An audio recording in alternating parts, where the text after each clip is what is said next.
stream this morning. The St. John campus community is gathering today with Todd Ross to take part in the ceremony from Ganong Hall.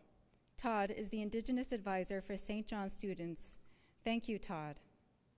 Also, this afternoon on the St. John campus, there is a medicine walk hosted by Cecilia Brooks. Today, we honor the residential school survivors, their communities, and all of the children that never made it home. This commemorative gathering, entitled Remembering the Children, will serve as an opportunity for us to lift our spirits together. Hear the faint cries of those who did not have a voice. See the beauty that is all around you.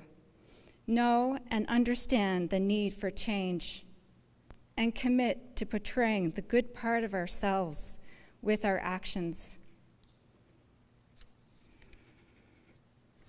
We are pleased and honored to be joined today by esteemed Wabanaki elders and Shubenacadie residential school survivors who will be sharing with us throughout the morning. I would first like to welcome Elder Jeannie Bardabo, the MWC Kachichiduinit, or UMB's knowledge carrier in residence, to provide a traditional Wabanaki welcome for everyone who is joining us today.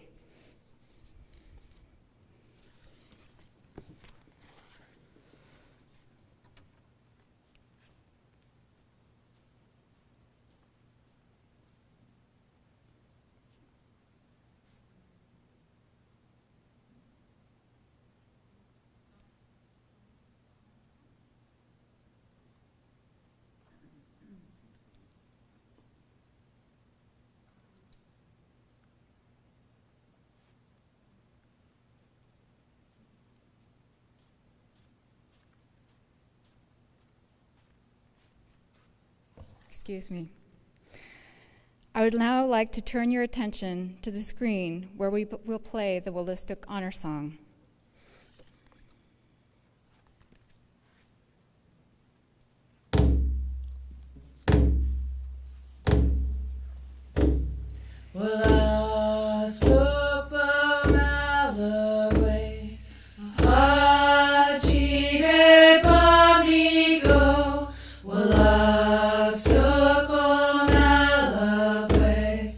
Supe que mi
Thank you to Angie Aquin, Judy Aquin-Miksovsky, Sarah Francis,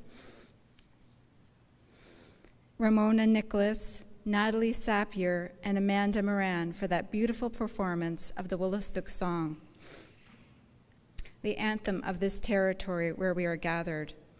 I will now welcome Elder Jeannie to the podium to lead us through a traditional blessing and smudge.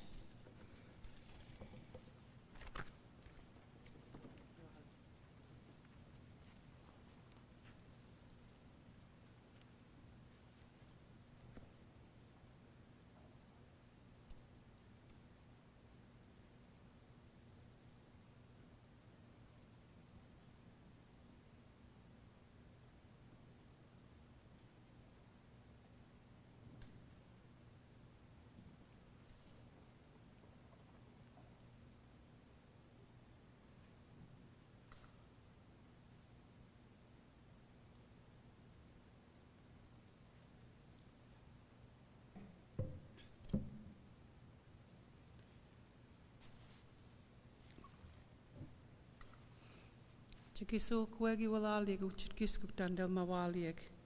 Wegi walali gu chitandeligan muegum sit mi machwahanak tandel chikalok. Mi wedem tandel bugu yula det ulastuga wik mahamigo. Uchitandel bugu adieg, uchitum sit wen tandelia bohon maduktieg. Wegi walali gu chitnagu sit tandel wana hasit.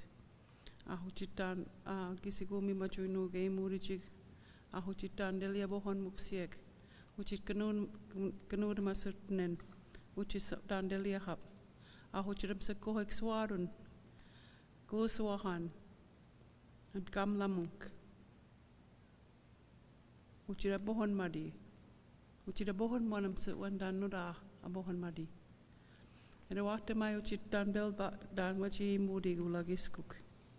Ahuchidankidela man and michwachis dan moai abichidarki. En midatki. Abohon minan uchit wechian en negmo uchichamistut. Negmo uchit danuda uchidai. Also the mahan. Uchidam sit danai beida banig. Uchidam sit kohoi dan delixwaru arwich delixwaru jig dan gluswahan. Uchidam sit kohoi dan negmo eumidich. Uchit negmo abohon madi. Meske, uchit dangis liyahab, uchit michwajish mo baidahig. Eda wakta mai uchit siaw ya bohon muinen, chikisok eda wakta mai uchit na. Uchitam sit mi majuna guk chidnen, ma wakala siawk, uchit dan siaw ba maadurnen dan, liya bohon maduk sit desnen, uchita bohon madi. Uchitam sit michwajish gai wejujik, uchit negamo abaidadish uchit ay. Na kisnuchki da hamset weno kamlamunk. Ere wakta mai uchit negamoina. Uchit sangwan, uchit siaw gelokten, uchit hamset kohoi dan deuji wilbam yakiskuk. Ere wakta mai uchit negamoina.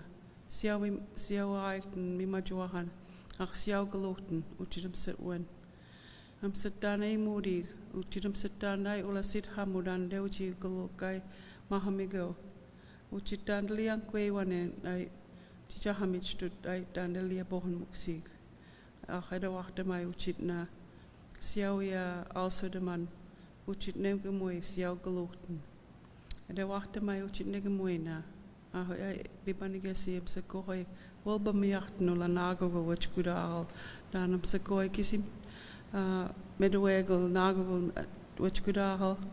Eda wakta mai uchitam sekoy ulidela minen uchita bohon madi. Uchitam sekohoi dan wolba miachten, nagisiaw ya bohon madukti desnen.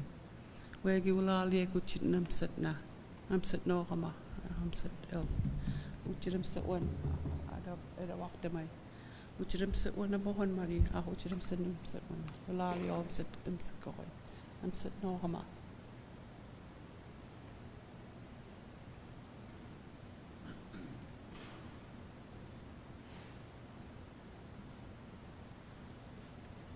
I send my greetings and my blessings and to all of us, each and every one of us, and giving prayers to the creation and to the survivors and our children that have not returned home. And I ask for those blessings, and I give thanks for the ones that are still here and are still here with us today, and that they're sharing their stories and opening their hearts to help us learn and be aware each and every day of what has transpired over the past, and how we can move forward, and how we look at the sun and greet the sun each and every day, and give thanks that we continue to live in harmony with one another, and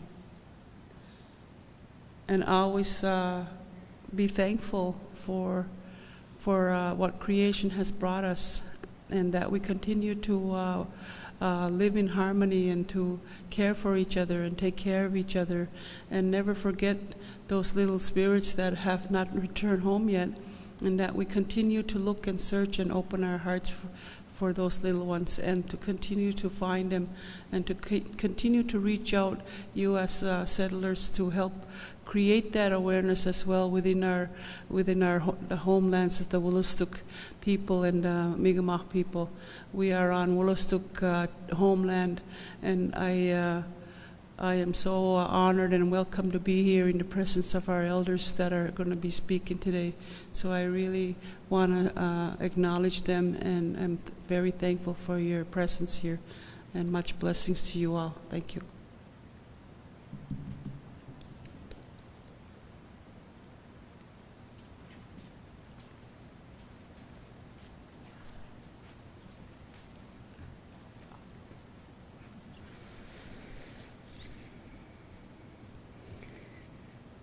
Walalanjini. I'll invite you all to stand once again as I invite Elder George Paul, a survivor of the Shubenacadie Residential School and an esteemed member of the MWC UNB Elders Council, to perform the Mi'kmaq Honor Song with the Wabanaki Confederacy Drummers.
Walalin, Elder George, and the Wabanaki Confederacy drummers. I would like to take a moment now to introduce our Orange Hearts. They can be found here, or no, I'm not sure where they could be found. Back there, in the back, they're there. We invite you to share your own reflections on these hearts, and they can be added to our dome during or after the event. Please note the beautiful birds in the dome. These birds, decorated by the Faculty of Education students, represent their vision of reconciliation. On the front, these future students have portrayed their vision of reconciliation. On the back is a statement of how they will create safe educational spaces for all children in their classrooms. Please welcome Elder Imelda Purley to speak about the importance of the Orange Hearts.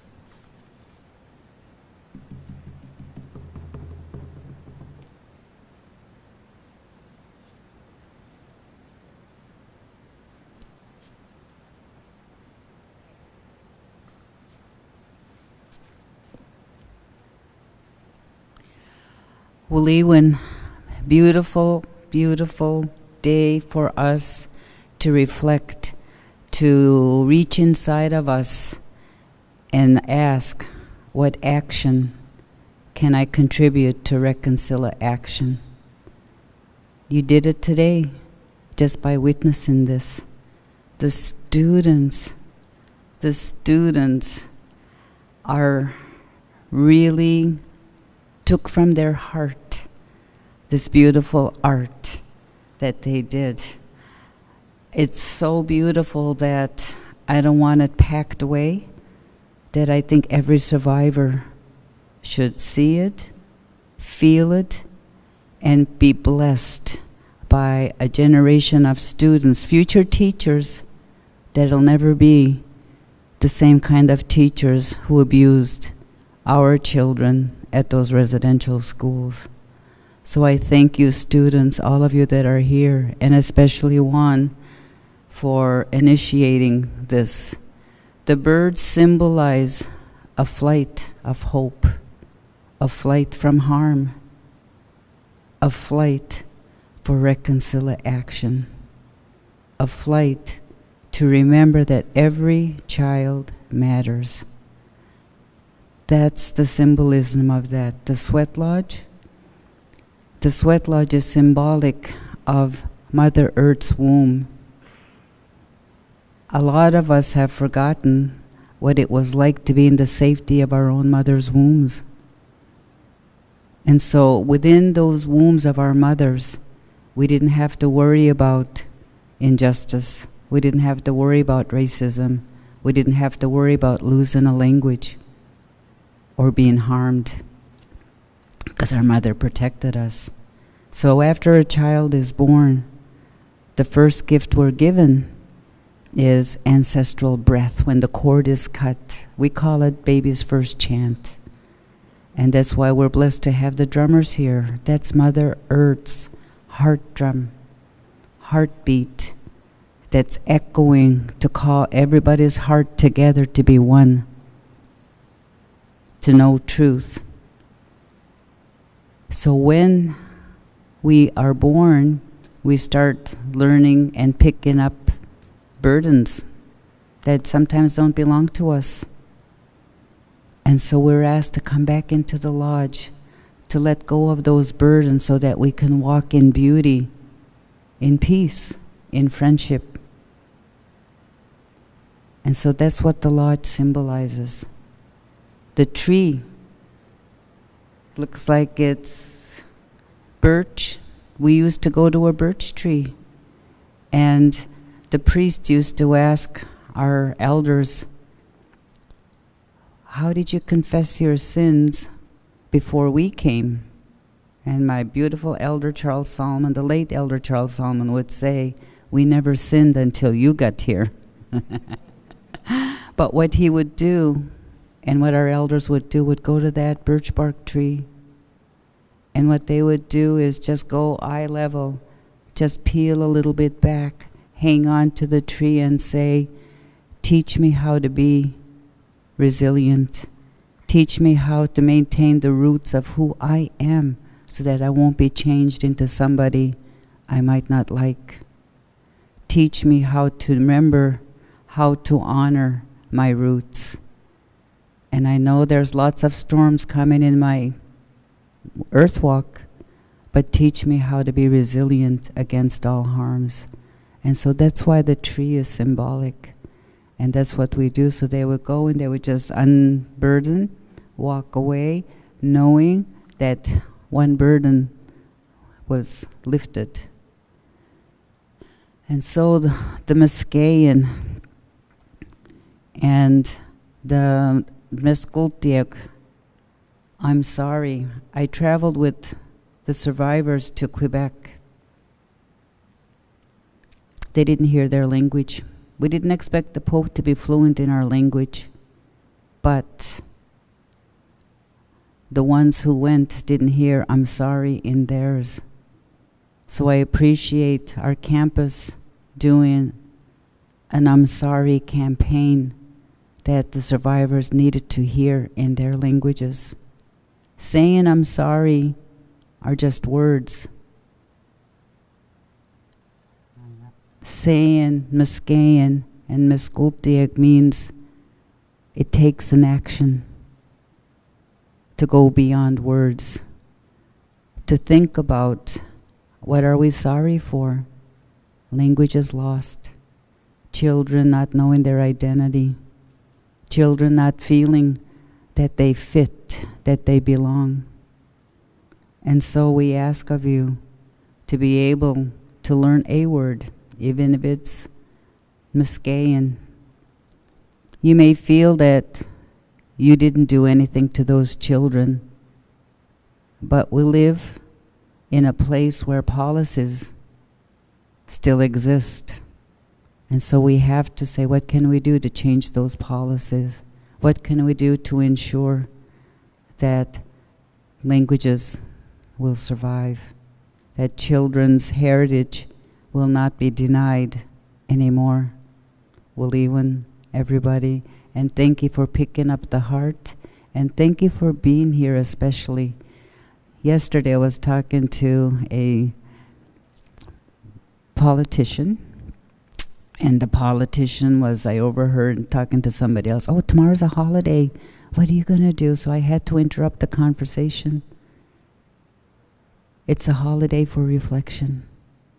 Make sure you look for the nearest ceremony, or if you're lucky enough to get a heart, to put it a place where it needs to be.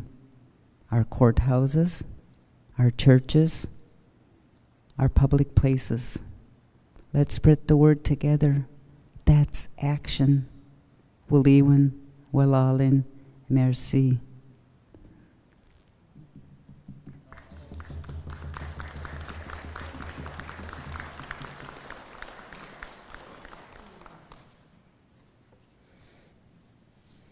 Waliwan Imelda. September 30th is a day set aside to honor the children who never returned home from residential schools, as well as the survivors of those schools, the families of survivors and their communities. We are honored to be joined today by survivors of the Shubenacadie Residential School, and we now invite Elder Marilyn Ingram to share with us her reflections on this National Day for Truth and Reconciliation.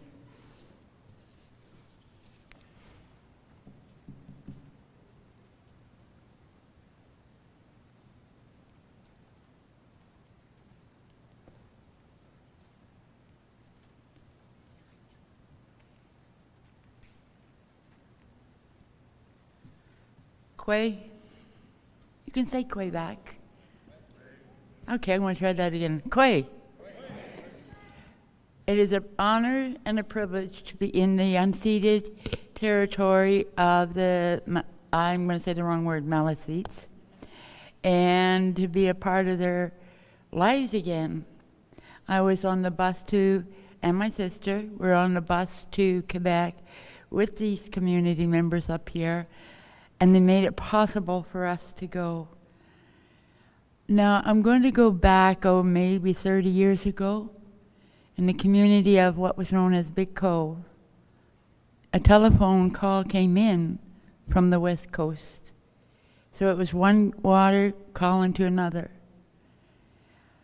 It took a few calls from them before they finally contacted me, or I phoned them, I should say. Then it began.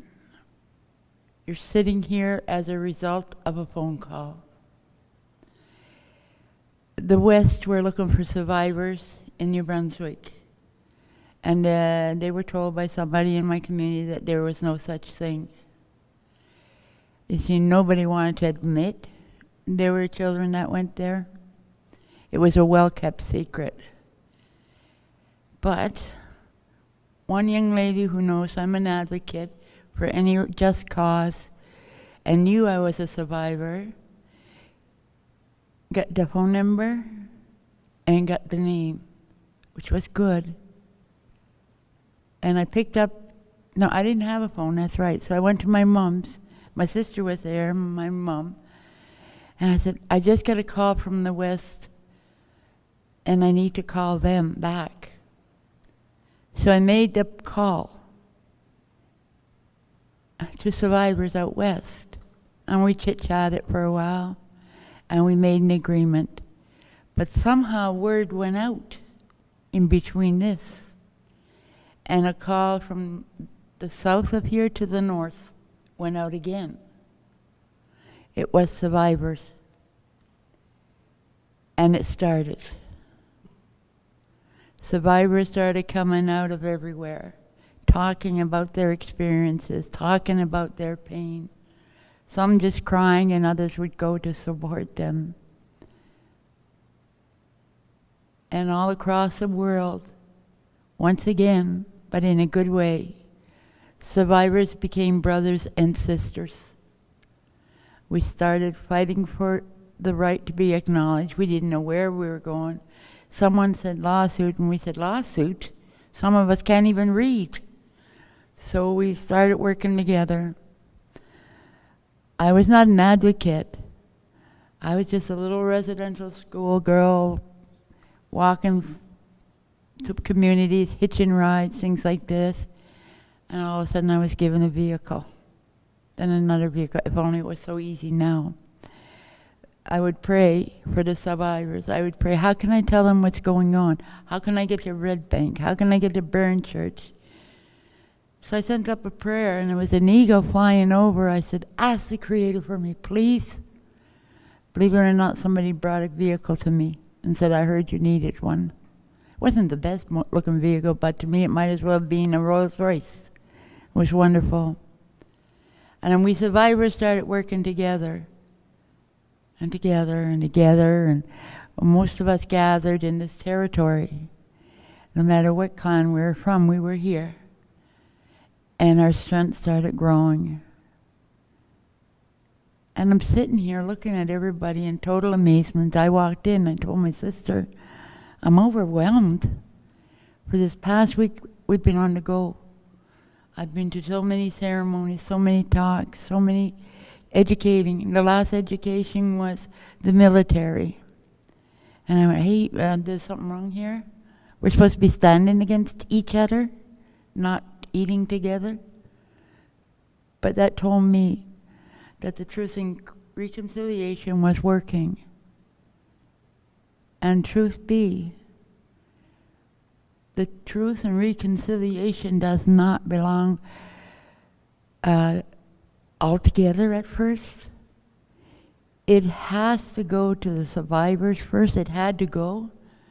We had to realize that we were hurt, that we did nothing wrong except be born, that we didn't speak the wrong language, we spoke the right language to the Creator. We spoke to the right God, the Creator.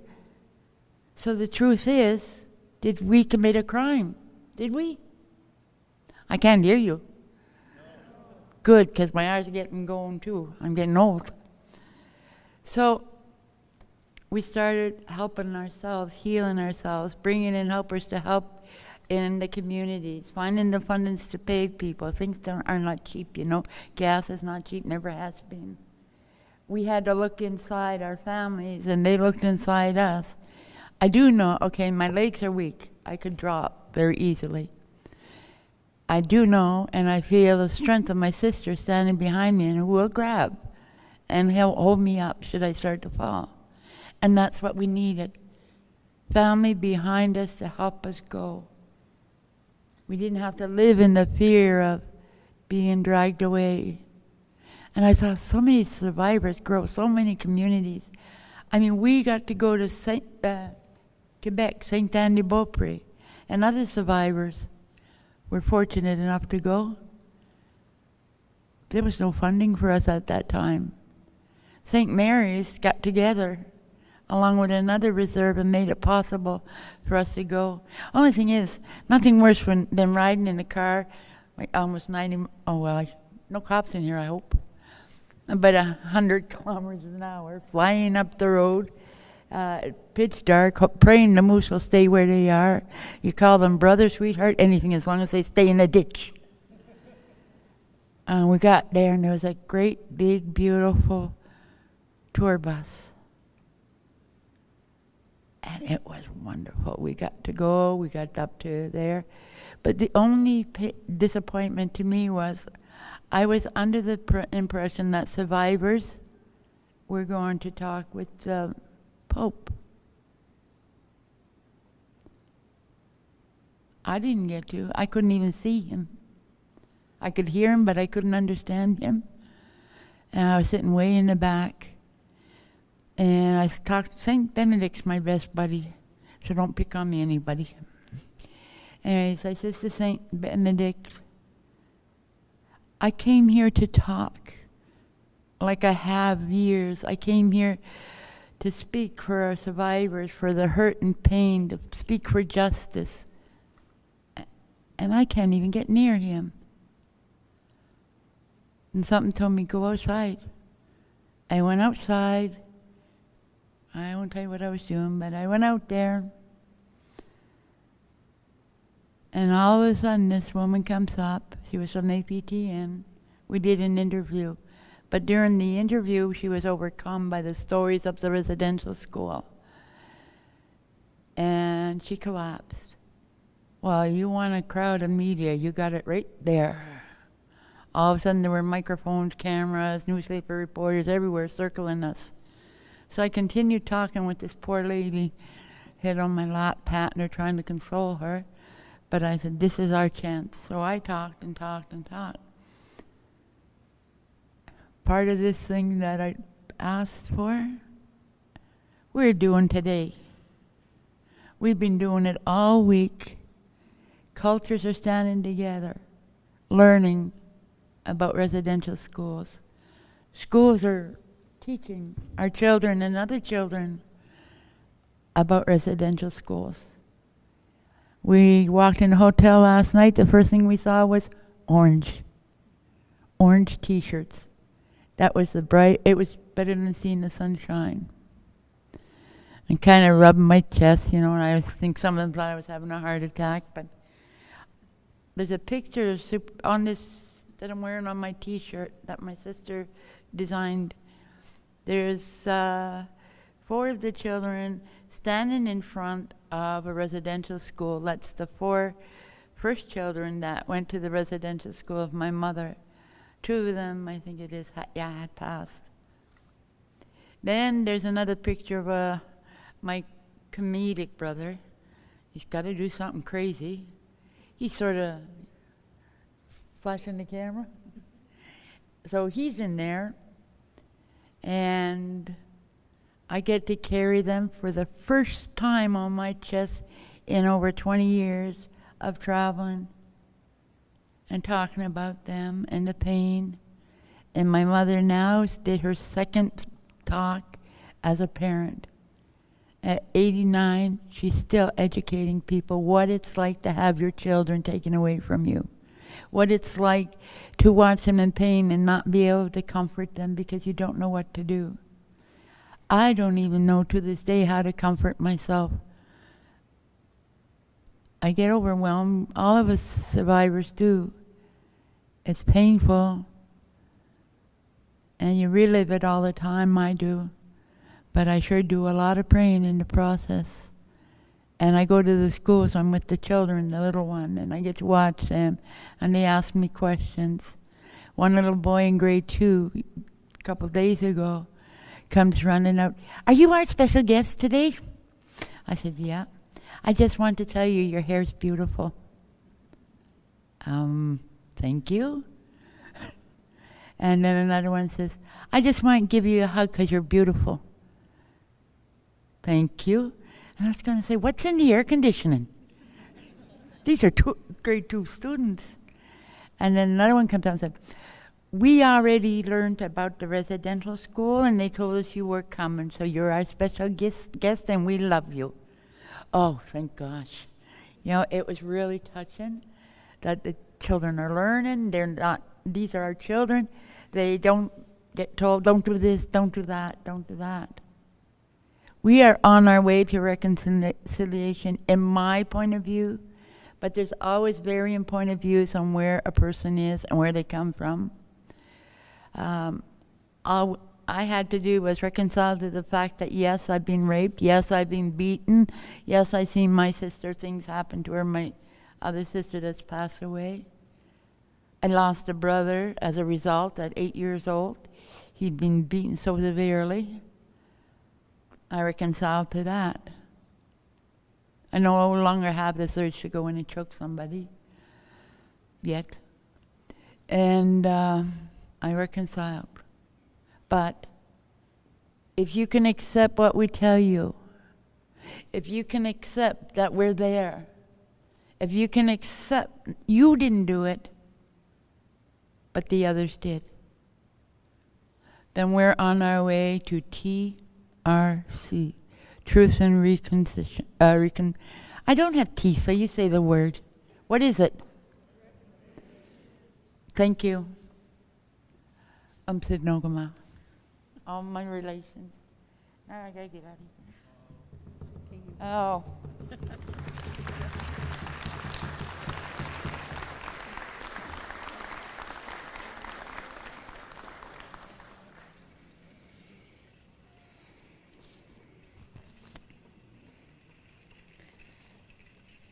Wolal and Elder Marilyn. We now invite Elder Vaughn Nicholas, a survivor of the Shubenacadie Residential School from the community of Nukukuk, to share his reflections on this day.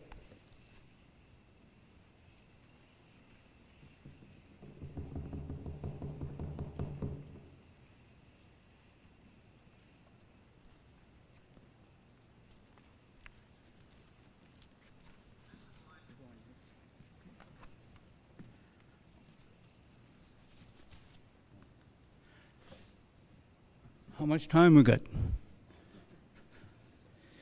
I know we're short on time, so I'm going to tell my story briefly, but before I do, hey! Skijin nil! Balida ham sali skijin away! Varnikas lewis, wujayo negotkok, wustagawikok. I'm proud to be an Indian. I'm from Tobic First Nation. Those words, at one time, we didn't speak, because at one time we were ashamed to be Indian. That's what I was taught in the schools, where we were savages. Our religion was a religion of the devil. But today is a different story. And I want to start my story briefly.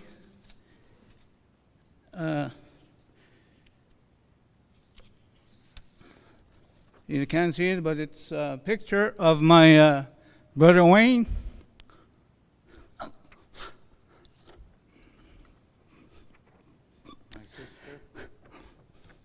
sister Iris. They're both gone. All three of us were sent to residential school in 1955, and I left in 1962. And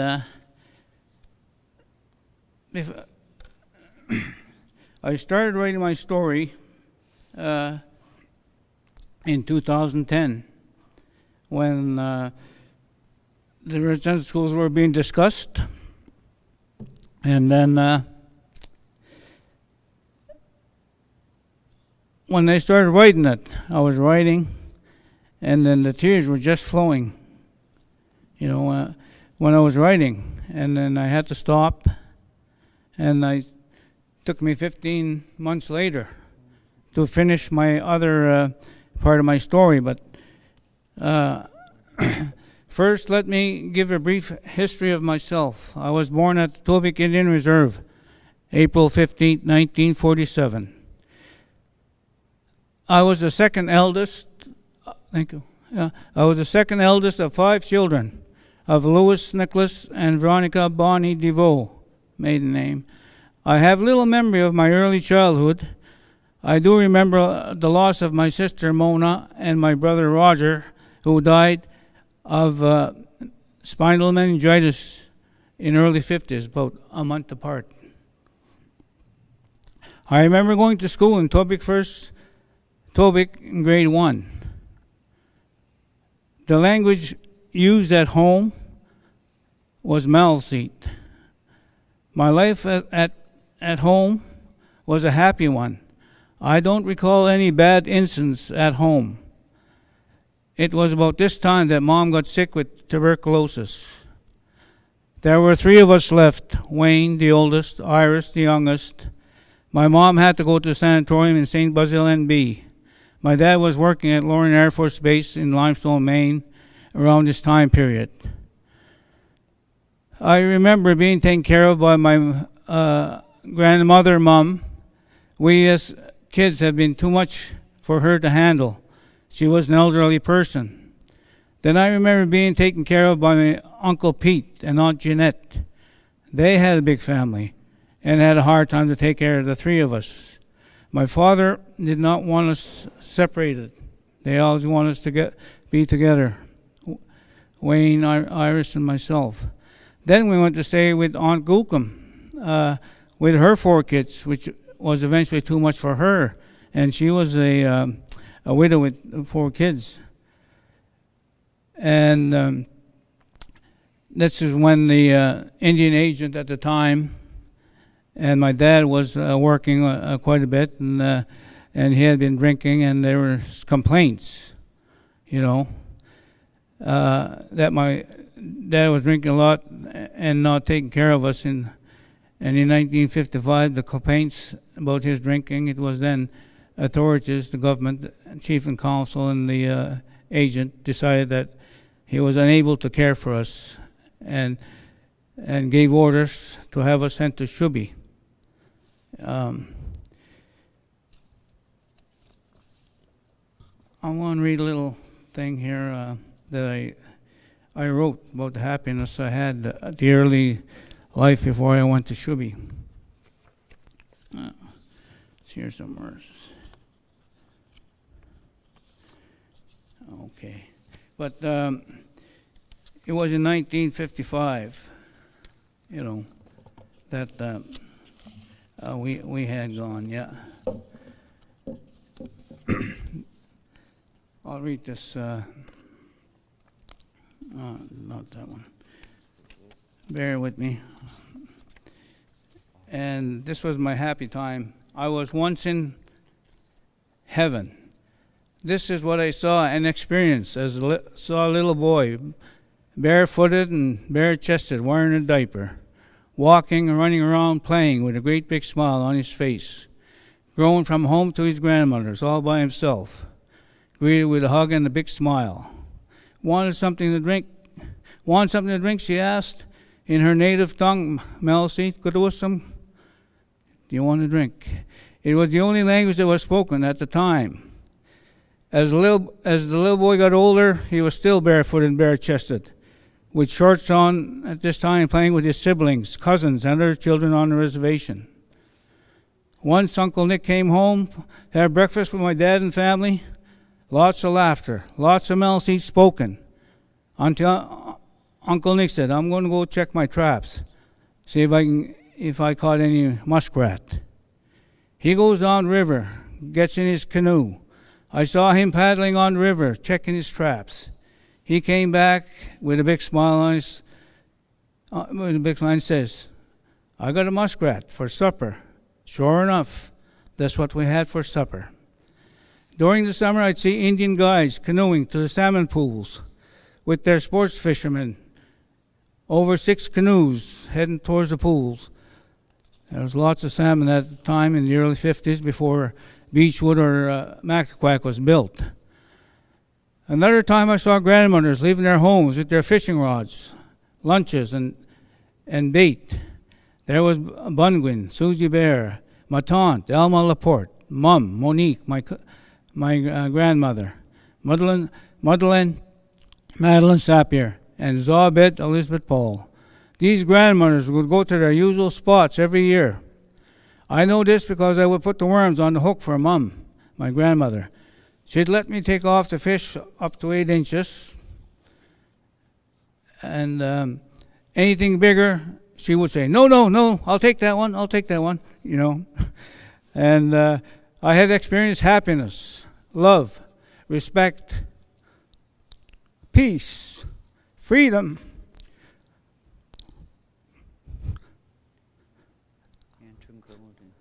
Tranquility. We had clean drinking water, spring-fed. I had no fears. Our people spoke our language, Maliseet, fluently. This was my life from 3 years old to 7 years old. This was heaven for me. And then I got sent to hell. At age 7, I started Indian day school in Nagutkuk. It was the first time I experienced beatings for speaking my language. I don't remember any beatings at home until I went to school. These nuns were always eager to use their straps, pointers, knuckles on us little Indian children. Too many times to count. I was fluent in my language, just starting to learn English. Then in September 1955, my brother Wayne, my sister Iris, and myself, Vaughn, went to Shupneti Indian Residence School. My dad and Uncle Tony brought us there. As a young Indian child, this is where I experienced hell. In this massive building, who was running the school? It was a church. Catholic church who was in charge. There was a Monsignor, a priest, brothers, and nuns, all God's representatives. Many young Indian boys and girls experienced hell.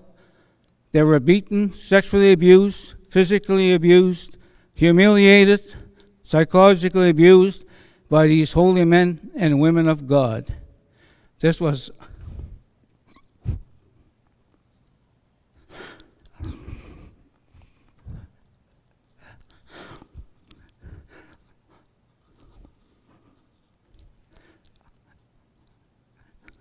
the experience of hell by these people of God. And that's a true story by Indian Residential School survivor, Vaughn Nicholas. I'll just want to read a little bit there.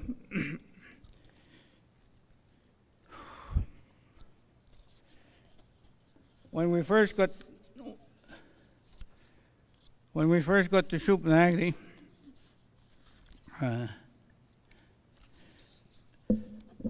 we left home. Back then, they didn't have these highways. It took all day, forever. We left early in the morning, got there in a pitch of darkness. And when we got there, my sister Iris, I was already scared of this great big building we had to walk into. We left the car, walked up these steps, and she was crying already. And then we got inside, and my dad walked with us, and met a nun and the priest. Anyway, Iris was getting worse, crying. Anyway, yeah. Yeah. But anyway, go ahead. Yeah. But anyway,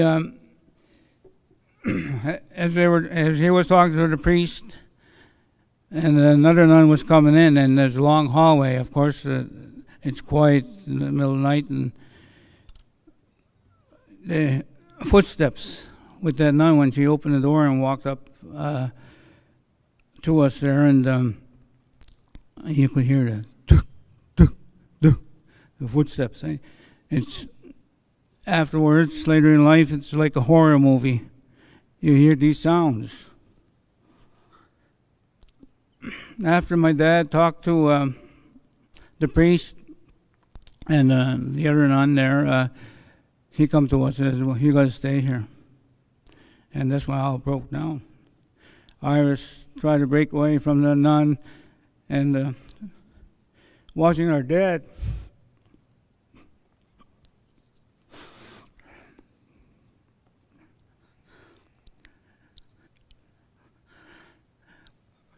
watching him leave out the door.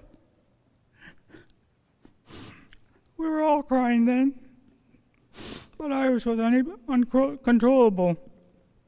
Yeah, he left the building, and the nun took us to the boys' side, me and Wayne, and took Iris to the girls' side. And then we get ready for bed, and then we were there about 15, 20 minutes. They come and get us again. He says, can you come and stay with your sister? We can't control her, eh? So we went there, trying to console her, but we couldn't.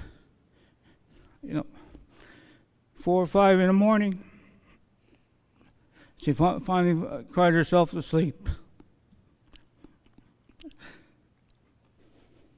Next day, we woke up.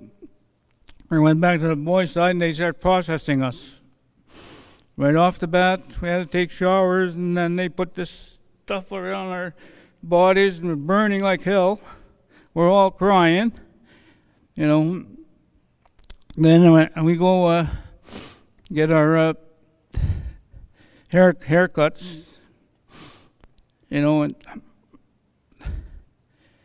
and then I myself was given the number 41. And that was, the time I was there, 6 years, 55 to 57, 1 year. I remember staying home for Christmas there. But anyway, there was one on our clothes, on our shoes, everything else, eh? But, and then it was a few days before I seen the Iris. They had the boys' side here and the girls' side over here. And then I didn't see her for a few days. And on this side was the girls' side, and that side was the boys' side to eat breakfast day. I remember going into the refectory, they called it, and then I seen Iris, my sister. Aye, those, done God. Bang, right across the head here. You can't talk to these.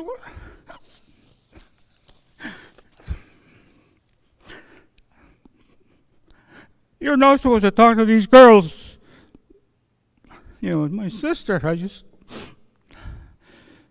was with her all the time. It was just a week before. Now I couldn't talk to her. Couldn't even wave to her.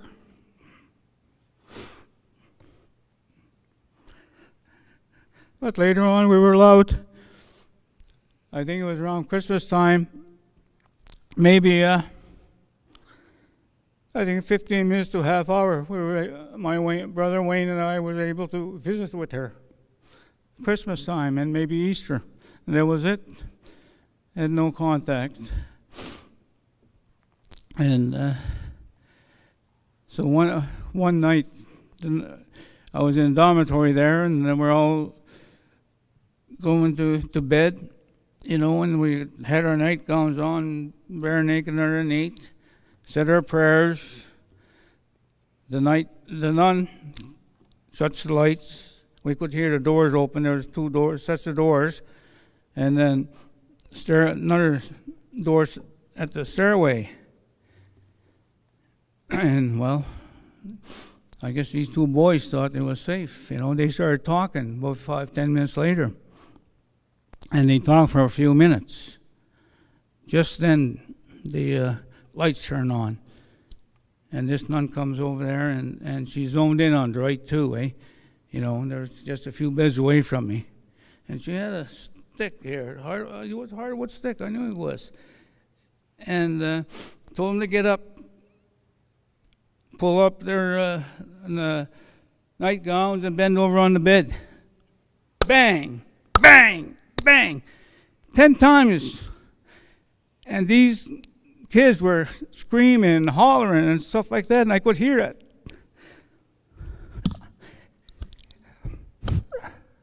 Hit. Scared me. And I said, I don't want that for myself. So I started minding, trying not to get punished. But as little kids, you were always on edge because the nuns had their robes and had their straps, there's on their string under their robes. Their strap was there. They carried pointers, hardwood pointers. The nun from the kitchen, she worked there all the time. She carried a ladle, a metal ladle, that long, and they weren't afraid to use them. Anytime they see somebody whispering or talking, they think they're talking Indian, and they go there and then give them a swat first, and it wasn't just light swat, behave and stuff like that. No, bang, you get it right there, making kids cry. So after that, I minded myself, and I remember one time we were getting ready for class, and then the nun was already in her chair at the desk, and I was at the door with a couple other 3-4 people there, and they're all talking. And when somebody said something, I said, "Holy cow!" Just then I heard the chair go. I seen this nun coming briskly towards me. I didn't think nothing of it, but when she got to me, bang, right across the face, and then I said, all I said was, "Holy cow," and then she started hitting me a second time, make me cry, and she says, "Don't you, that's just like taking the Lord's name in vain.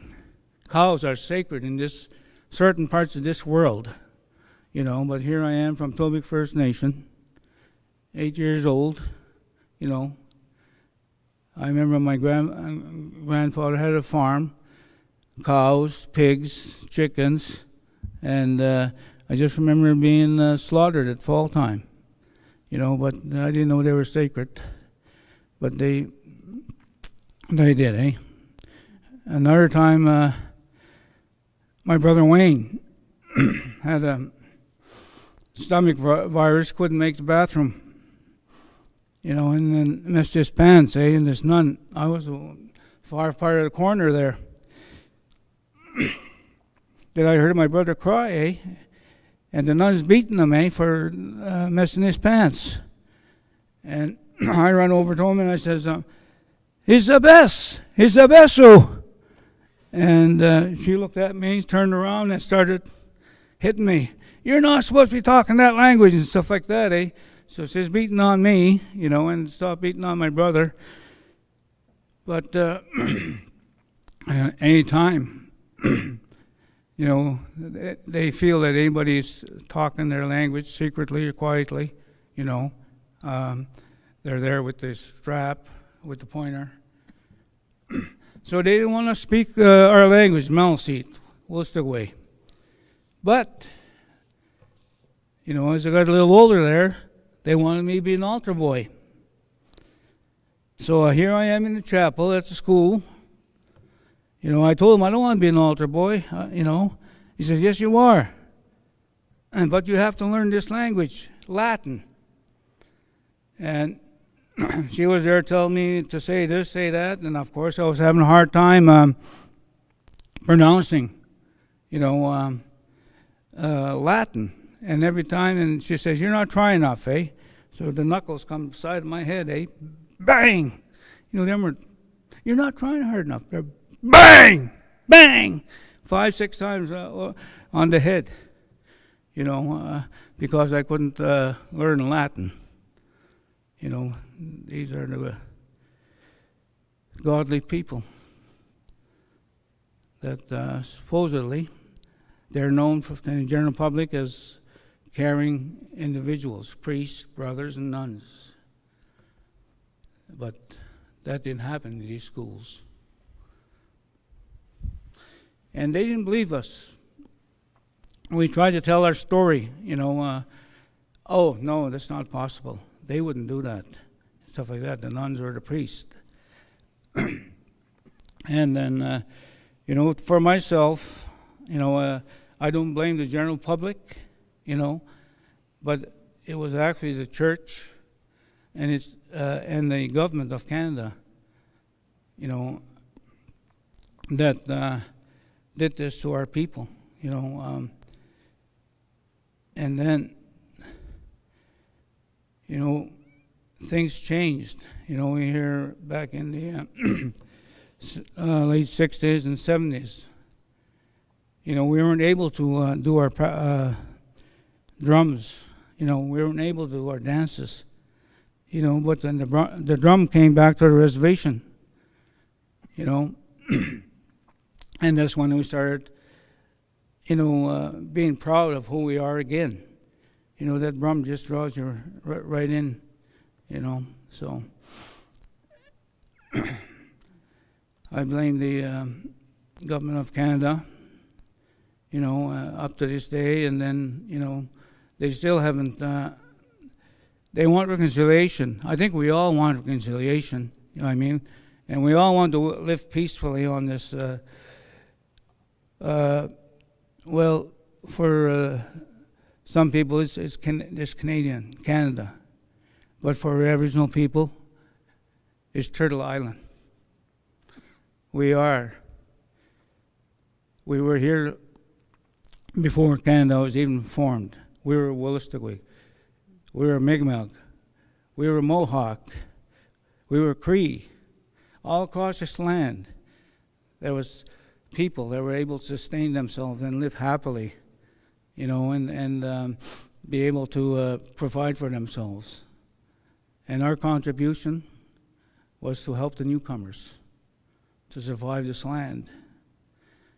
And once the numbers became overwhelming, then they took over everything. They took our lands, and then myself, I wasn't born a Canadian. I was born April 15, 1947.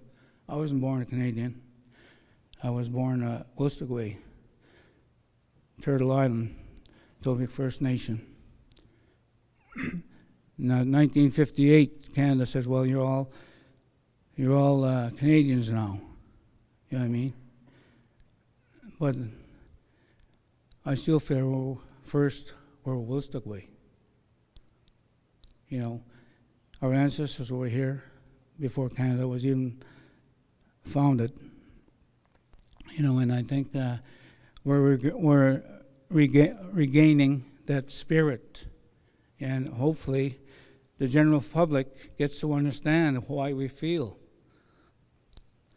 what we feel, of what happened to us. Well, I was the lucky one.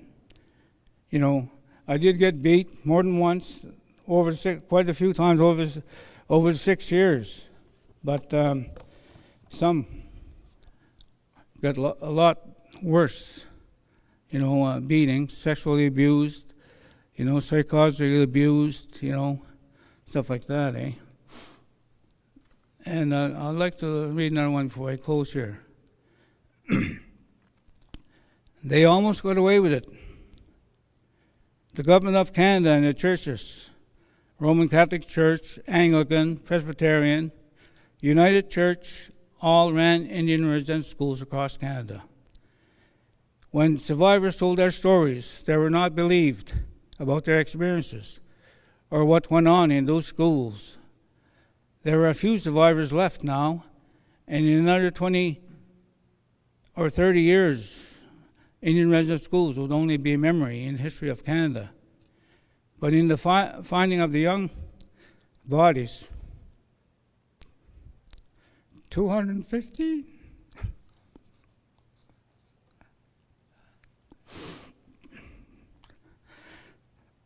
In Kamloops, BC, the truth came out, and proof of what Canada and the churches did to Indians across Canada.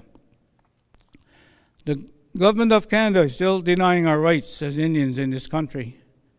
They are not honoring our treaties. They are not honoring their Supreme Court decisions that have ruled in our favor in fishing, forestry, and hunting rights.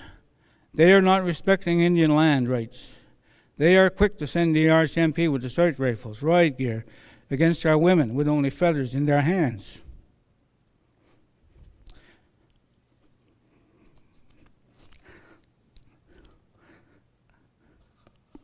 And harming our elders, defending our land.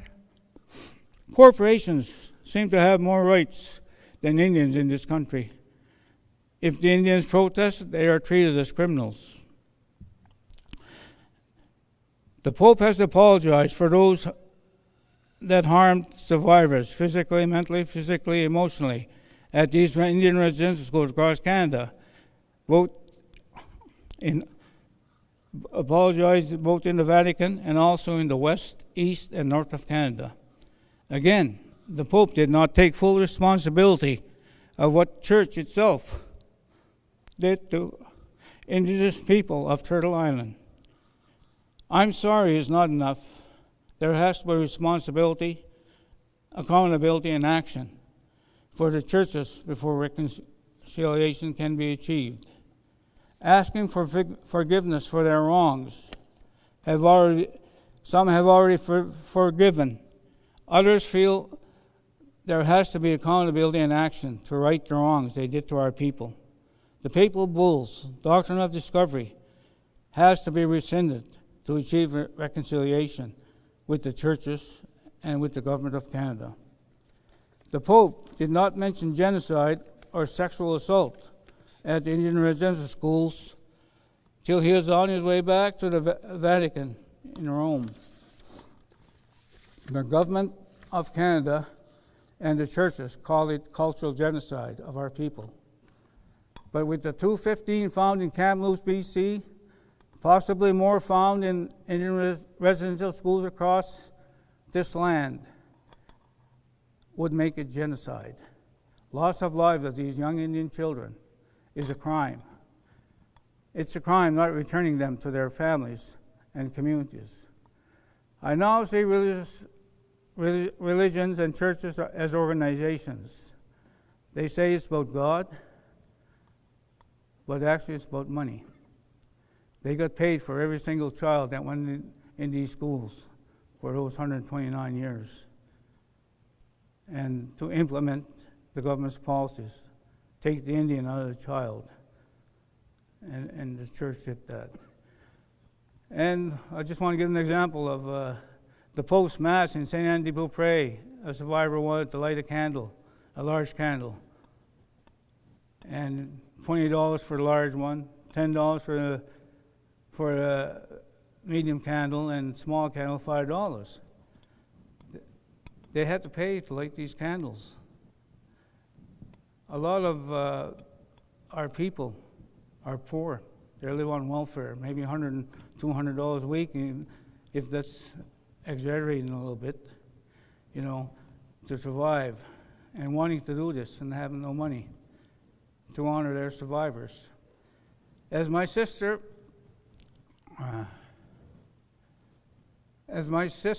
Iris always said, you cannot reconcile genocide unless the government of Canada and the church organizations are accountable and actions taken to right the wrongs they did to our people across this land, maybe reconciliation can be achieved. Thank you. Indian Resident Von Nicholas. And I did meet with the Prime Minister briefly when he was in Quebec City at the Citadel. You know, I had met the Governor General Mary Simon. You know, thanked her for the invitation there. You know, for welcoming the Pope, and then Graydon Nicholas, my cousin. We were there talking. He said, "Let's go talk to the Governor General," and then we did. And then after, he went to talk to his other friends, and I was the first time I was there in the Citadel in Quebec. What a beautiful spot. You know what I mean? We were up on a hill. You seen the St. Lawrence. You know, I was just enjoying the scenery. I turn around, and here's Prime Minister Trudeau. "Sir, may I have your name?" I says, "Yes, my name's Von Nicholas. I'm from Nagutkok, Willistic Territory in New Brunswick." And he asked me, "Well, how do you think about this gathering?" And the theme of the gathering was walking together. And I says, "Well, Prime Minister, we have the right people here. We have yourself representing the Government of Canada. The Pope is here representing the Church. And you have people across this country here in Quebec. You know, we all want reconciliation. But in order to do that first, we have to deal with the truth. And once the truth is dealt with, then the reconciliation may happen. You know, I don't think I'll see it in my time, but I says, "See this walking together?" I said, "I see the Government of Canada, then I see the Church walking together ahead of us. And the Indian people are still not really inclusive in this country, in their own country. They're not really inclusive and included. You know what I mean?" I said, "You've got the two languages, you know, like the Anglophone, the Francophone, and we have the many different languages across this land. You know what I mean? Only two are represented up in Ottawa, you know, and then, you know, maybe one day we can get there. But in order for that to happen, you know, and, you know, we have to get there. And one day maybe we will walk together. You know what I mean? But right now it doesn't seem that way, you know. And I always said, you know, in these talks, you know, Canada wants to be a great country. You know what I mean? And I think, and I said it and I'll say it again, it will never be a great country till it comes to terms with the first peoples of this land. Thank you.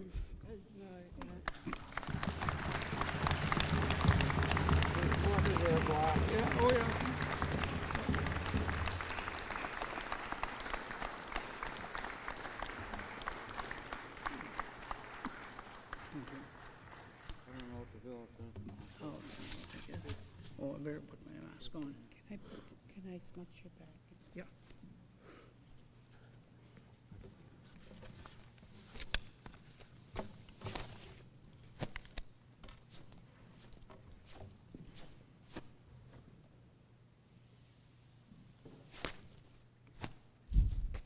William?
Oliu and Elder Von Nicholas.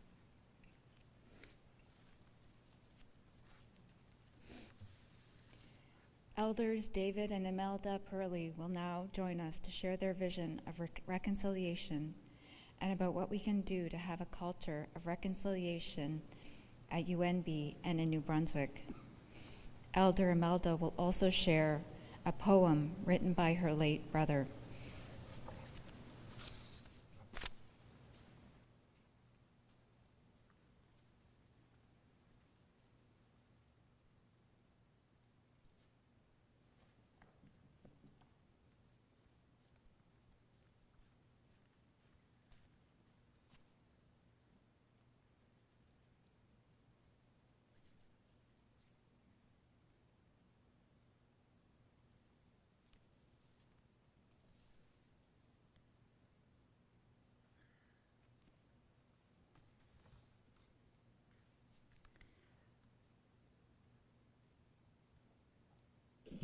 You gifted Vaughn with your ears.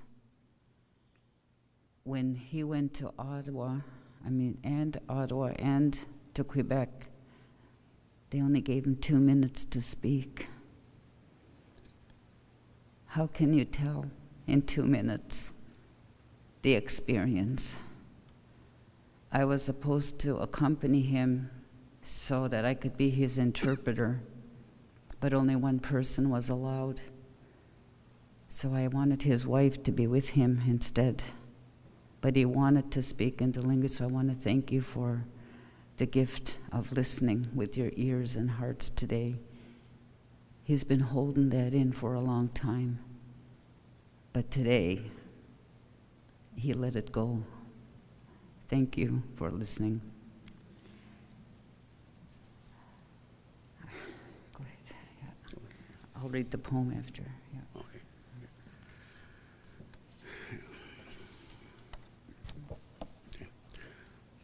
Classic Kupla, Majulida, like Akim Soltek, Chonegat, Kiswably, what it's Ciw Wasisok.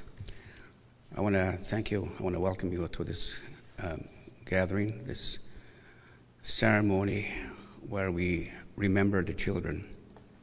And you notice that I had to smudge before I came here to the podium, because when I hear those stories, when I heard Vaughn's stories and also Marilyn's stories, thank you, by the way, for sharing your stories. I know it isn't easy when you share those kinds of stories, sad stories, painful stories, and so on.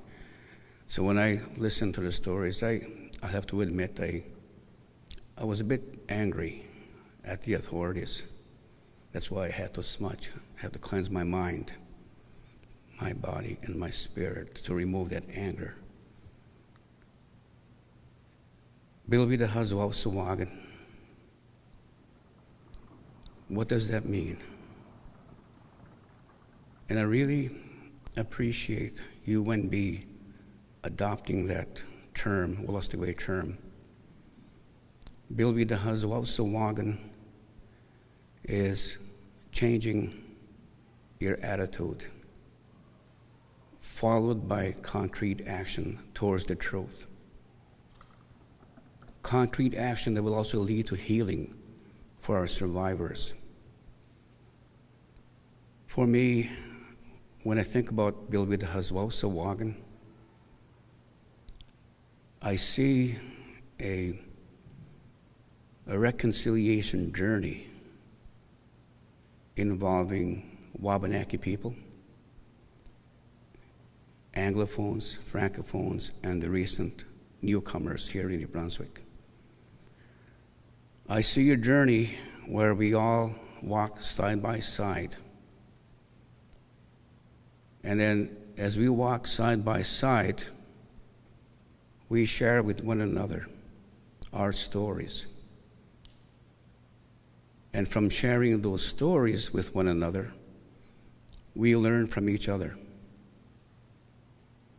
And from learning from each other, we agree that we have to transform New Brunswick society so that it will be a society based on the principles of respect, acceptance, and unity and diversity.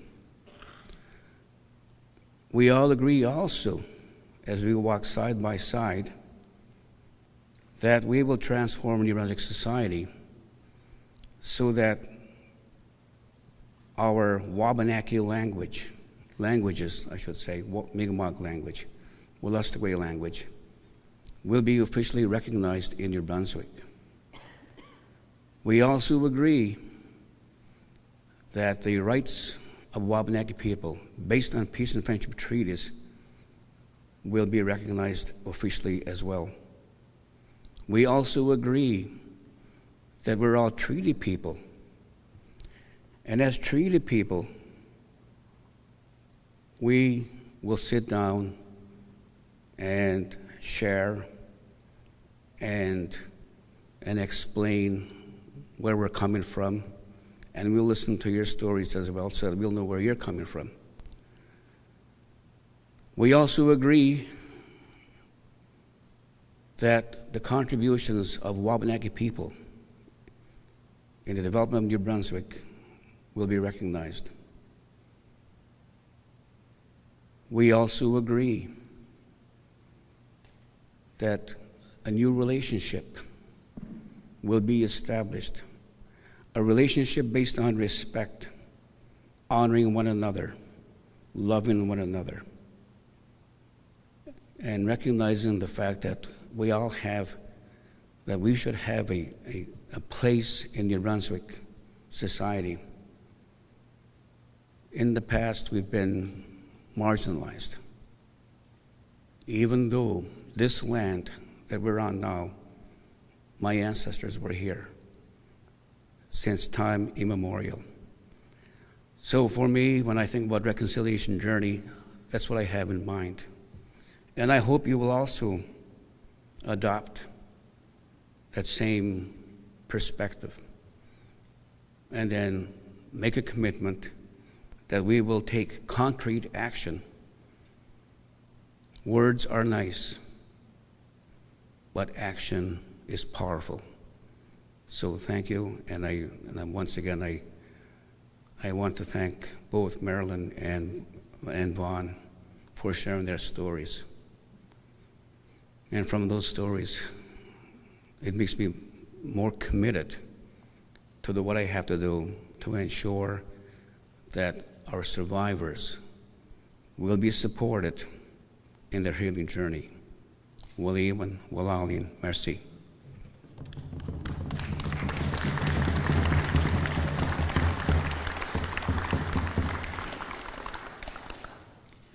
Ciw, wherever you are, I know you're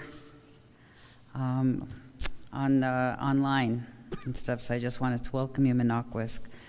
It's really important. At one of the TRC calls to action is to give names back, and UNB St. John campus is taking the action to let everybody know that the first original name of St. John is Minakwisk, which means where the sea takes the land, and that was in our language. And CBC did ask me to read this poem, and it was a poem that was written by our brother Wayne in 2010. And he wrote it on Canada Day. I did read it last year on Canada Day, but it was never translated into the language. So to honor all residential school survivors whose language was taken, I wanted to give it back in the language. So I'll read it in my language first, and then in English. Zipke wiago, degudeminal, zibigunal, Ciw Wasisok, weniptu gasak tmagay wagan yuktaguhan tuwaluk kadijik, gisigumud nitit wedabexi nemat. Galamu itin walastukke waduan. Jajak, chagawin gakim kunya negma walamsa demoted, naganepat itin jajak, ela gomak, dulna bamak, nagapsil, mauhuk ajik. The tears of my youth have stopped flowing from absorbing the injustice inflicted by godly persons of cruel and wicked devils, who have extracted me from the womb of my community, cutting off my mother tongue, forcible compliance of their way of life, and killing my spirit, my people, my community, and my nation. Gweni zigida haswamsi, midway walipto askimi wawida hadamo, get magi ugi. Besnello gunde zigida haswagen, gadegan de gejmus hungize westo, geno gilwasi, Gweni gilwasi, ginida hazi, naganduga jipskamen metak teg zigout, abeg ejimej giwajida hazi, naskada hazi, nagandugwami ziwida hazi. Severely depressed, I painfully walk with permanent scars that are deeply saturated within my soul, and I can no longer speak from my heart as I continue my life's journey looking, hoping, and searching for the end of the trail, beaten, broken, burdened, and buried in despair.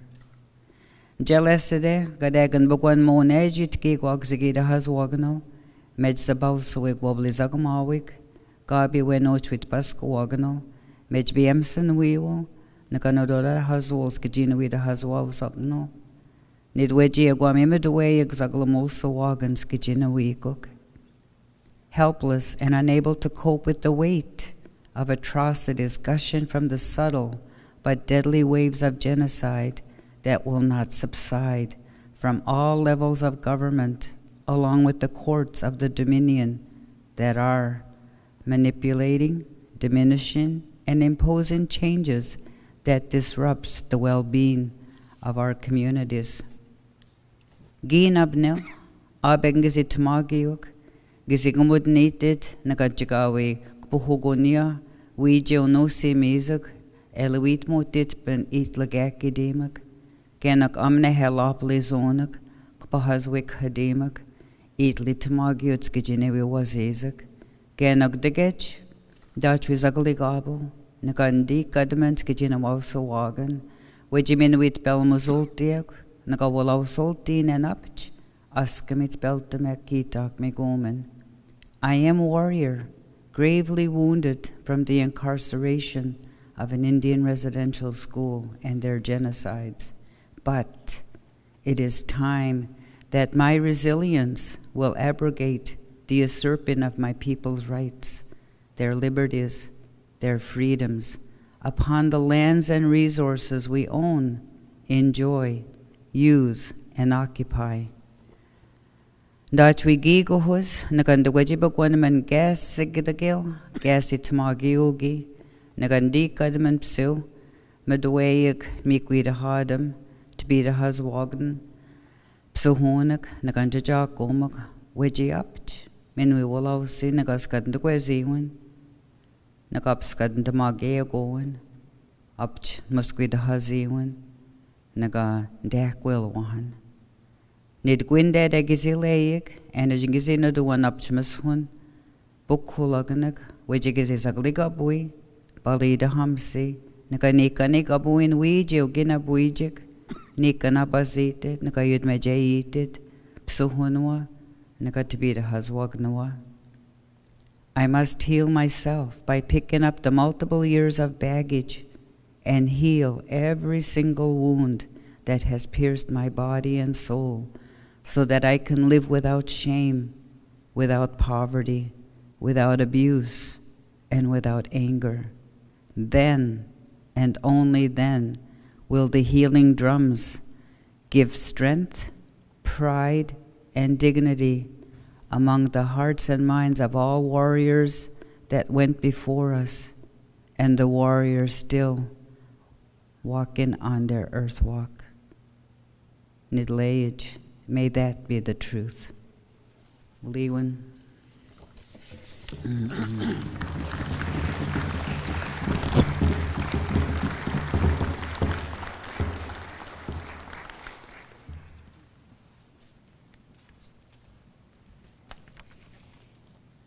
Will you and Elders Imelda and Dave I would like to call upon Paul J. Mazeral, President and Vice Chancellor of the University of New Brunswick, to share a few words on UNB's path to reconciliation.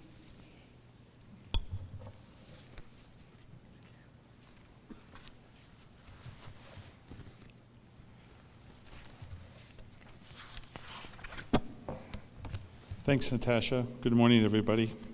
I want to begin by thanking Elders Maryland Ingram and Vaughn Nicholas for sharing their powerful reflections with us. They were very moving, sharing your stories of brutality, suffering, pain. Take a lot of courage. So on behalf of the UNB, thank you very much for sharing those stories with us.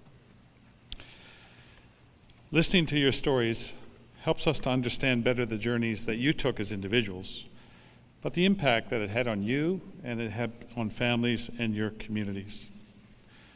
These are impacts that have been felt by thousands of other children, each with their own story from this challenging, indeed tragic period in our history. By listening to these stories, we're able to pause, we're able to reflect, and we're able to acknowledge that truth, that difficult truth. It is important for us to build a safe space to share these stories and to raise awareness and allow for authentic reflection. Colleagues, I'm honored to be here today and to reaffirm UNB's commitment to truth and reconciliation. We're honored as a university to co-host this year's National Day of Truth and Reconciliation with members of the Mi'kmaq-Wistokwe Center. Elder David and Elder Imelda, thank you for your words this morning and your continuing counsel to UNB.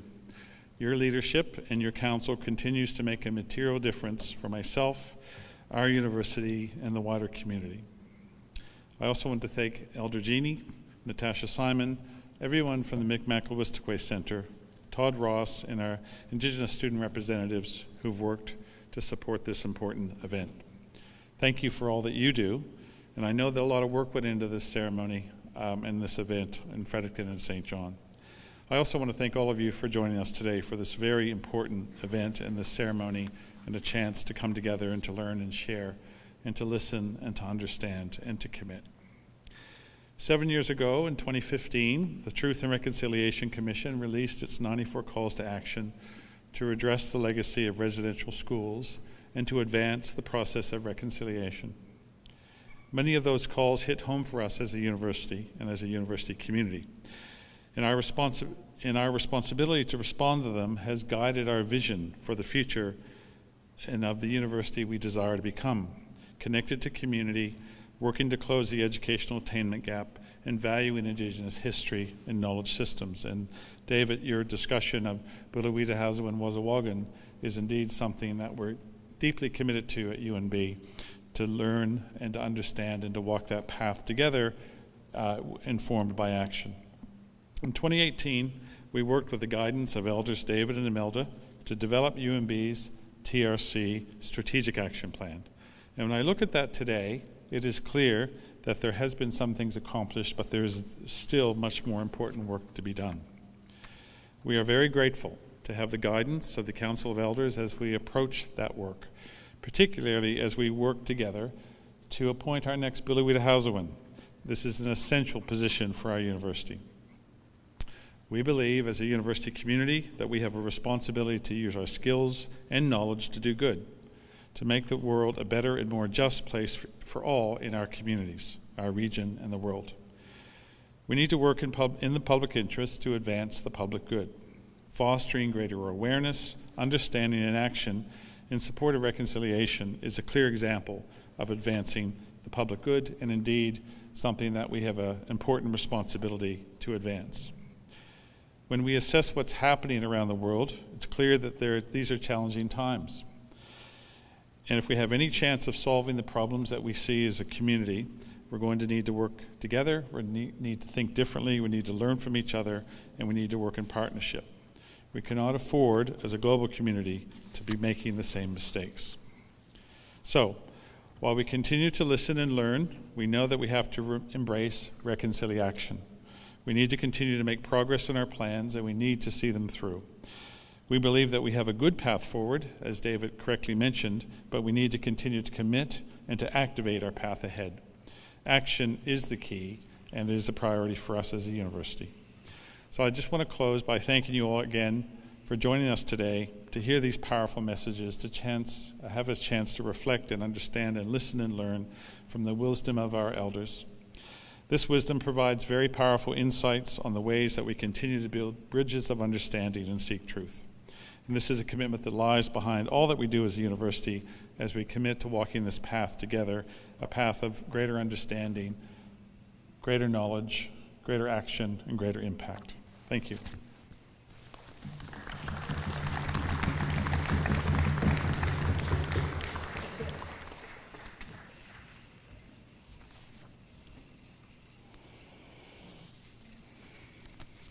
Thank you, Dr. Mazaral.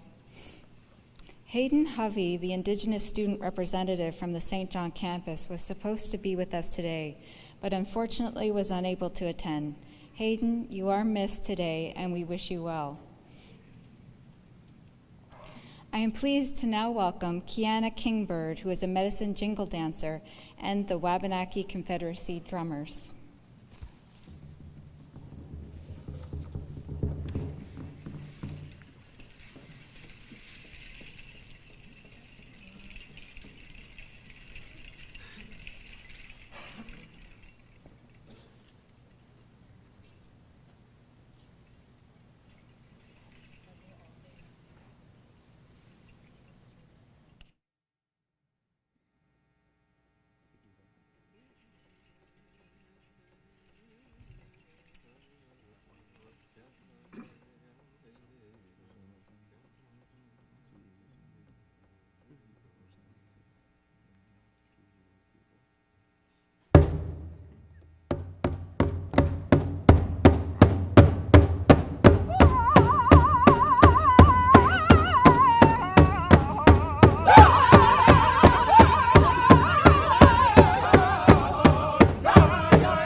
Thank you all. We will now hear a song sung by Serena Kingbird, who hails from the Mi'kmaq community of Esconobidich. Thank you for being here with us, Serena.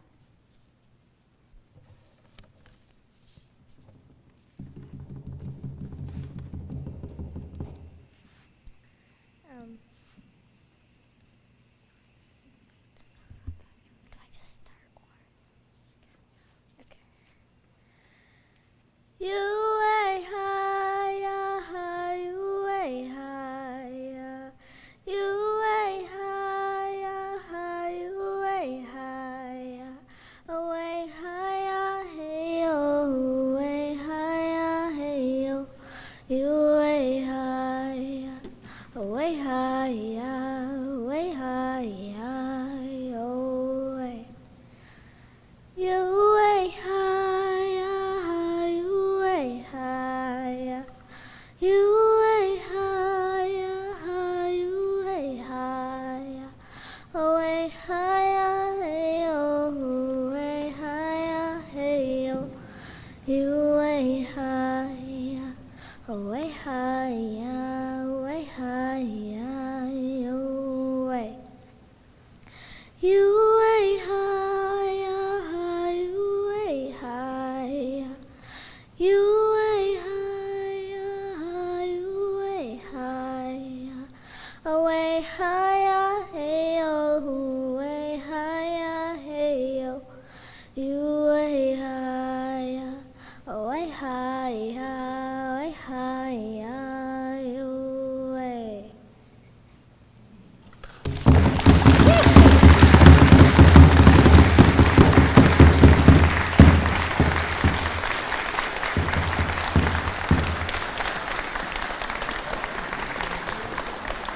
Galal and Serena.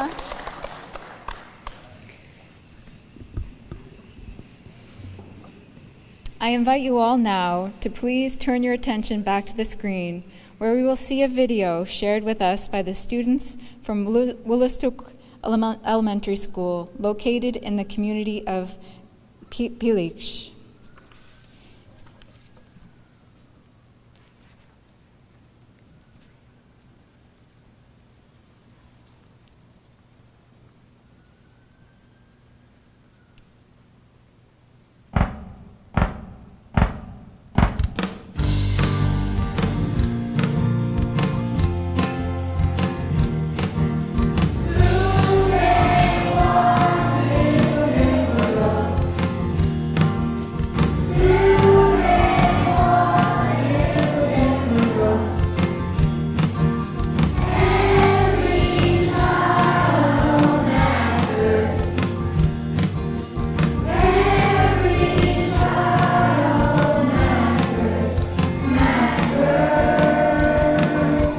Can you imagine how it would be to lose everything you hold so dear?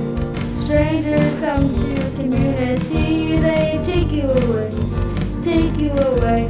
You were taken to a place so far from home, so cold and so very unkind. They have such a nasty tone, so many rules you must obey. They take your clothes, they cut your hair, they take your words, so little care. You wonder why this all could be.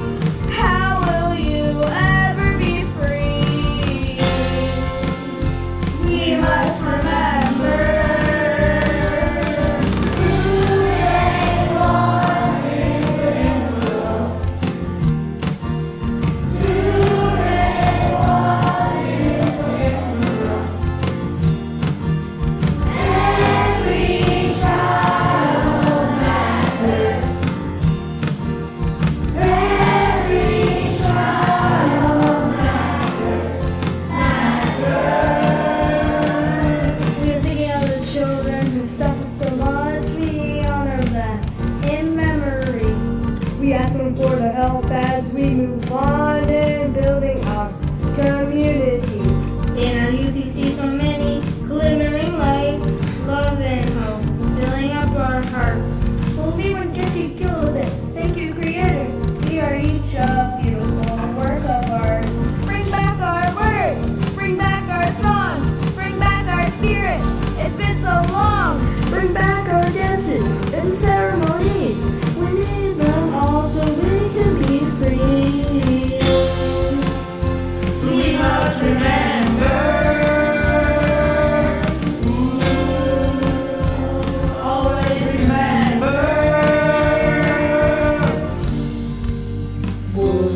Wagin, Nukan Suk, Nana Musam Suk, Waliwid, Cho Ladaway Wagin, Gizzy, Malakiak, Cho Newman, Nananesh, Digach, Yulay Yujana, Juwich Wabazite, Nanwich.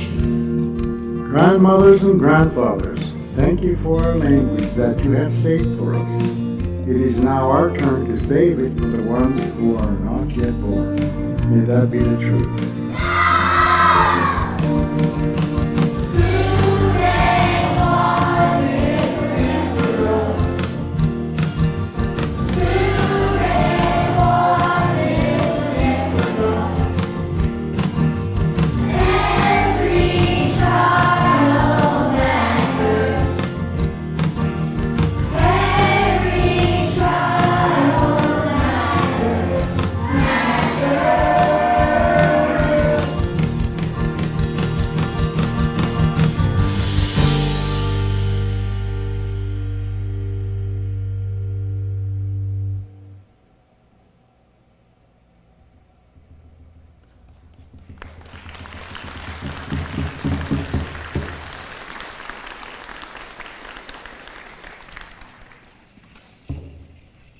That was inspiring. Thank you, students, for your contribution.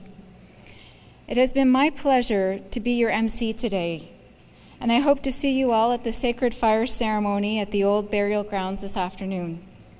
As you leave, we invite you to place your orange hearts on the dome, or if you would prefer to take them home to be hung, you are welcome to do that as well. I now welcome back Elder Jeannie to lead us through a closing prayer. Thank you again for being here with us to reflect and recognize this important day.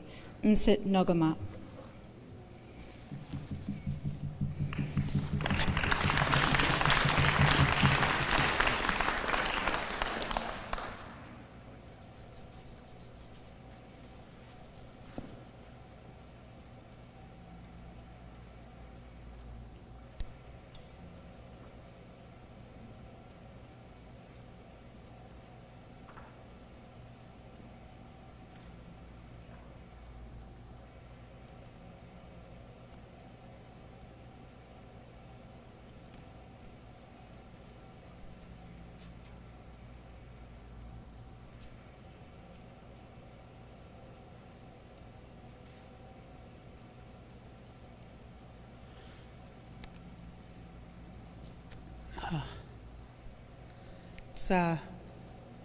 It's been a kind of emotional morning, and I'm very thankful.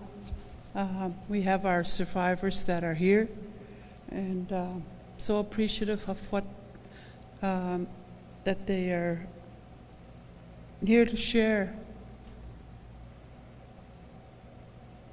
And I can't imagine how difficult that might be for them,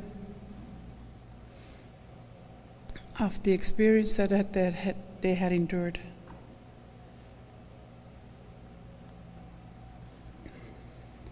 I'm also grateful to have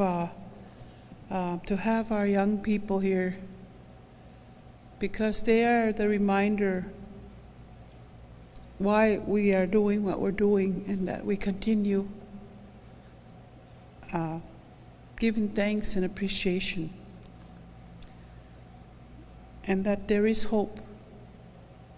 Where there is meaning, there is belonging, and where there is hope, there is purpose. And I truly believe that. And we have, in our ways of how we do our ceremonies, we had not ever forgotten them. We may have been silenced for almost over 150 years of not being able to practice who we are and not to be proud of who we are. But today, after 40 years of bringing back our ceremonies, we start to see the remnants of that spirit that is now able to fly and to soar like that eagle with the love that we've always held for everyone, each and every one of us. And the ceremonies that we conduct today, we conduct and pray for all race, that we stay and live in harmony, and so that we have a commonality to share with our little ones to save our Mother Earth. It is much larger than that love that we are searching, has everything to do with what we're going to be now implementing within our lives and within our homelands, and to be acknowledged and recognized for who we are and how we are. And we are very proud nation today because of the survivors, because of the survivors from the residential school, because of the survivors of the 60 Scoop, the survivors from the Indian Day School. And we'll continue to do what we need to do. And we will continue to do it in a way that will create that awareness and that kindness and that love that we've always had and we always will continue to share with you on our homelands. Wilaliek, wilaliek amsatwen, edawahta bayuchip sequoia wolbamiatan, wegi walalin jigiso, uchitandel mawaliek, ahuchitandel big siduye, uchip setcohoi, uchitandel li mudiegula, ulustug mahamigel, a mudiegula, det day mudieg, ulanegedandel mi widam na. Wegi walale kuchit nagu set dandel wena hasit, ahuchitan sangwan dandel jimestil gelok, wegi walale kuchitna, for the ever sunrise and for all the water that still flows, that we continue to work in harmony. Wegi walalio amset no hamaktuk, my relations.